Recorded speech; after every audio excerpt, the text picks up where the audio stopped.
नमस्ते मित्रों, स्वागत है आज की वीडियो में। आज महत्व की जानकारी देने वाले हैं, तो वीडियो में लास्ट तक जरूर देखें।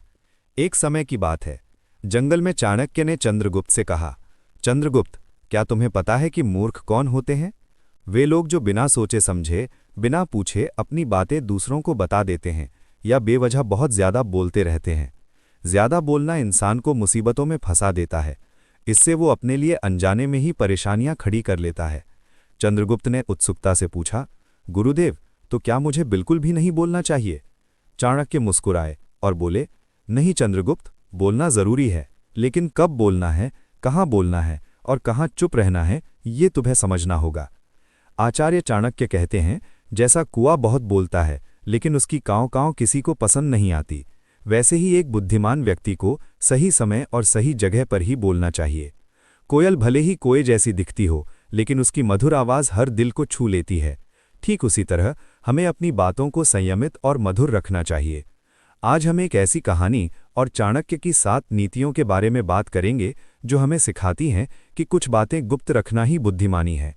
आज मैं तुम्हें 7 ऐसी बातें बताऊंगा जो तुम्हें किसी भी कीमत पर दूसरों से नहीं बतानी चाहिए।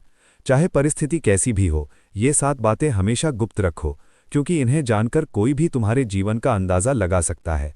तुम क्या हो, तुम्हारी अहमियत क्या है, ये अगला व्यक्ति आसानी से समझ सकता है।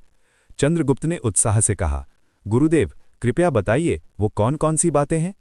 चाणक्य ने गहरी सांस ली और बोले, इन 7 बातों को समझने से पहले मैं तुम्हें एक छोटी सी कहानी सुनाता हूं। एक गांव में रामू नाम का एक व्यक्ति रहता था। रामू बहुत ही भोला और बातूनी था। उसे अपनी हर बात, चाहे वो निजी हो या छोटी मोटी, सबको बताने की आदत थी। अपने मन की बातें, जैसे घर में क्या हुआ, उसका क्या सपना है, उसकी क्या परेशानी है, वो सबके साथ बांट लेता था। एक दिन उसने अपने दोस्तों को बताया कि उसकी पत्नी के साथ उसका झगड़ा हुआ। फिर किसी को अपनी आर्थिक तंगी की बात बता दी। धीरे धीरे उसने अपने मन की हर बात या अपनी कमजोरियों तक गांव वालों के सामने उजागर कर दी।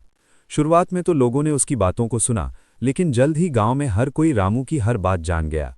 कोई उसका मजाक उड़ाने लगा, कोई उसे हल्के में लेने लगा। रामू की कोई भी बात ऐसी नहीं बची जो गांव वालों को न पता हो। नतीजा ये हुआ कि रामू की इज्जत और अहमियत धीरे धीरे खत्म हो गई। लोग उसे गंभीरता से लेना बंद कर चुके थे। रामू की ये आदत उसे ले डूबी, क्योंकि उसने अपनी निजी बातें गुप्त नहीं रखीं। चाणक्य ने चंद्रगुप्त से कहा, रामू की तरह न बनो, अपनी बातों को गुप्त रखना सीखो। अब मैं तुम्हें उन 7 बातों के बारे में बताता हूं जिन्हें कभी भी दूसरों के सामने नहीं लाना चाहिए। अब हम 7 ऐसी बातों पर चर्चा करेंगे जिन्हें चाणक्य के अनुसार कभी भी दूसरों के सामने नहीं बताना चाहिए। इनके बारे में विस्तार से समझेंगे, लेकिन संक्षिप्त और स्पष्ट रूप से, ताकि आप इन्हें आसानी से समझ सकें और अपने जीवन में लागू कर सकें। अपने घर, परिवार और रिश्तों की बातें। दोस्तों, चाणक्य कहते हैं कि घर परिवार की बातें घर की 4 दीवारी के भीतर ही रहनी चाहिए। आपके परिवार की समस्याएं, झगड़े या निजी मामले चाहे कितने छोटे क्यों ना हो, उन्हें बाहर लाने से आपके रिश्तों में अविश्वास और मनमुटाव पैदा हो सकता है। चंद्रगुप्त को समझाते हुए चाणक्य कहते हैं कि अगर आप अपने परिवार की बातें, जैसे पति पत्नी के बीच का व्यवहार, बच्चों की शरारतें या आर्थिक स्थिति को दूसरों के सामने खोलते हैं, तो लोग इसका गलत फायदा उठा सकते हैं। इससे न केवल आपके परिवार की एकता कमजोर होती है, बल्कि समाज में आपकी इज्जत भी प्रभावित हो सकती है। उदाहरण के तौर पर, मान लीजिए आपने अपने दोस्तों को बताया कि आपने हाल ही में अपने बिजनेस में अच्छा मुनाफा कमाया। इससे कुछ लोग आपसे कर्ज मांगने लग सकते हैं या आपकी सफलता से जलन महसूस कर सकते हैं। वहीं अगर आप अपनी आय को गुप्त रखते हैं, तो आप इन समस्याओं से बच सकते हैं। अपनी आय को गुप्त रखने से आप अपने वित्तीय फैसले स्वतंत्र रूप से ले सकते हैं और आपकी प्रतिष्ठा बनी रहती है। इसके लिए अपनी आय के बारे में सावधानी से बोलें, वित्तीय दस्तावेज सुरक्षित रखें और सोशल मीडिया पर अपनी आर्थिक उपलब्धियों का प्रचार करने से बचें। ये आपकी आर्थिक सुरक्षा और मानसिक शांति को बनाए रखता है। अपनी गलतियां और बुराइयां। चाणक्य कहते हैं कि अपनी अतीत की गलतियों और भविष्य की योजनाओं को दूसरों के सामने उजागर करना समझदारी नहीं है। अतीत की गलतियां आपकी कमजोर छवि बनाती हैं और भविष्य की योजनाएं आपकी सफलता का आधार होती हैं। इन्हें गुप्त रखने से आप अपनी प्रतिष्ठा और लक्ष्यों को सुरक्षित रख सकते हैं। चंद्रगुप्त को समझाते हुए चाणक्य कहते हैं कि अगर आप अपनी पुरानी गलतियों, जैसे कोई गलत निवेश या रिश्ते में की गई भूल को बार बार दूसरों के सामने दोहराते हैं, तो लोग आपको असफल या कमजोर समझने लगते हैं। इसी तरह भविष्य की योजनाएं, जैसे नया बिजनेस शुरू करने की रणनीति, गुप्त रखनी चाहिए। अगर आप इन्हें खुलासा करते हैं तो आपके प्रतिद्वंदी इसका फायदा उठा सकते हैं। उदाहरण के लिए, अगर आप अपनी नई बिजनेस योजना को सबके सामने बताते हैं तो कोई प्रतिद्वंदी आपकी योजना की नकल कर सकता है या उसे नाकाम करने की कोशिश कर सकता है। अपनी गलतियों से सीखकर और योजनाओं को गुप्त रखकर आप अपने आत्मविश्वास को बनाए रख सकते हैं। इसके लिए अपनी गलतियों को भूलकर आगे बढ़ें और अपनी योजनाओं को केवल उन लोगों के साथ साझा करें जिन पर आप पूर्ण भरोसा करते हैं। ये आपकी सफलता की राह को सुरक्षित बनाता है। 4. अपनी कमजोरी या ताकत। चाणक्य कहते हैं कि अपनी कमजोरियों और ताकत को दूसरों के सामने उजागर करना बुद्धिमानी नहीं है। आपकी कमजोरियां जैसे कोई डर या व्यक्तिगत कमी और ताकत जैसे कोई विशेष कौशल आपके निजी हथियार हैं। इन्हें गुप्त रखने से आप प्रतिस्पर्धा में आगे रहते हैं। चंद्रगुप्त को समझाते हुए चाणक्य कहते हैं कि अगर आप अपनी कमजोरियों जैसे आत्मविश्वास की कमी या किसी क्षेत्र में अनुभव की कमी को सबके सामने बताते हैं तो लोग इसका फायदा उठाकर आपके खिलाफ चाल चल सकते हैं। इसी तरह अपनी ताकत जैसे कोई अनोखी रणनीति या कौशल को गुप्त रखना चाहिए। अगर आप इसे उजागर करते हैं तो प्रतिद्वंदी उसकी नकल करने की कोशिश कर सकते हैं, जिससे आपकी विशेषता का महत्व कम हो सकता है।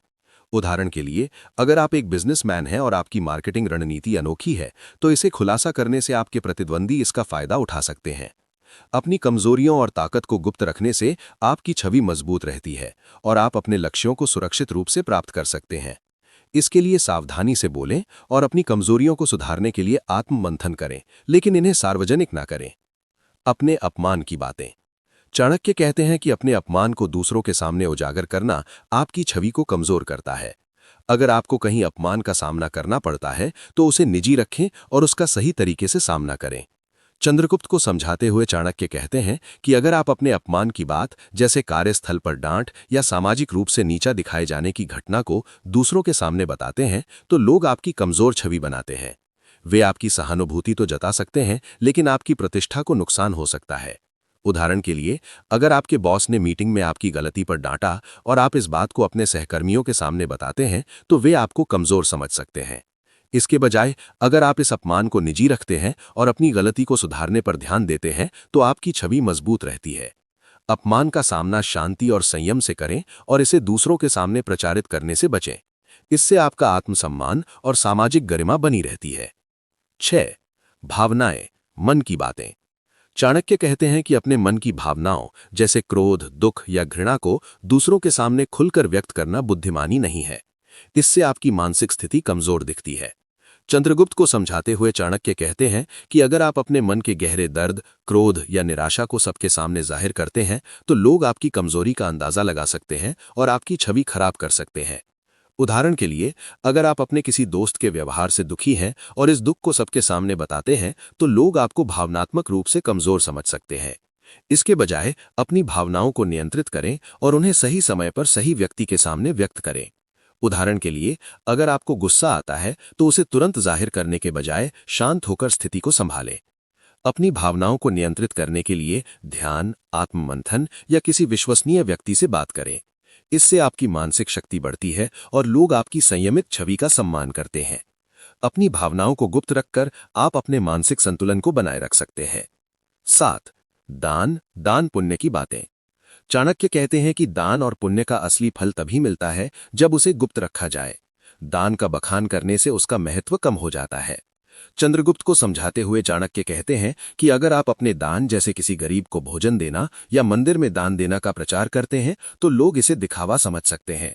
इससे आपके दान की पवित्रता कम हो जाती है। उदाहरण के लिए, अगर आपने किसी जरूरतमंद को मदद की और इसकी तस्वीर सोशल मीडिया पर डाल दी तो लोग आपकी नीयत पर सवाल उठा सकते हैं। इसके बजाय दान को चुपचाप और निस्वार्थ भाव से करें। गुप्त दान से आपकी आत्मा को सच्ची शांति मिलती है और आपका पुण्य दोगुना बढ़ता है। इसके लिए अपने दान की बात को अपने दिल में संजोए रखें और इसे दूसरों के सामने बयां करने से बचें। यह आपके दान को दिव्य बनाता है और आपकी अच्छाई का वास्तविक मूल्य बढ़ाता है। इन नीतियों को अपने जीवन में अपनाकर हम एक संयमित, बुद्धिमान और सफल जीवन जी सकते हैं।